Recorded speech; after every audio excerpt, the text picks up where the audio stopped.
Hello hello hello বন্ধুরা, কেমন আছো তোমরা সবাই? আশা করছি সবাই খুব ভালো আছো। গোয়া ট্রিপের সেকেন্ড ডেতে আমরা সকাল সকাল উঠে চলে গেছিলাম নতুন আরেকটা বিচের উদ্দেশ্যে, যেটা কিনা আমাদের হোটেল থেকে বেশ খানিকটা দূরে ছিল। খুব সকাল সকাল এই কারণে গেছিলাম যাতে কোনো ভিড়ভাট্টা ছাড়া আমরা পুরো জিনিসটাকে দেখতে পারি এবং কভার করতে পারি। তো কিছুক্ষণ এখানে টাইম স্পেন্ড করার পর আমরা বেরিয়ে গেছিলাম আগুয়ারা ফোর্টের জন্য, যেটাও কিনা বিচটার থেকে কিছুটা দূরে ছিল।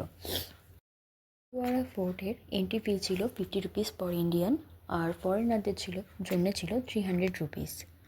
এখানে বহু মুভির শুটিং হয়েছে।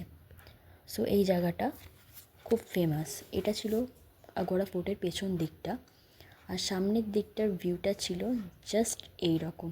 দেখো, বহু মুভির শুটিং এখানে হয়েছে যেরকমটা বললাম। তো পুরোপুরি ভিউ ছিল এই রকম। ভিডিও দেখে ভালো লাগলে অবশ্যই লাইক কমেন্ট শেয়ার করে দিও।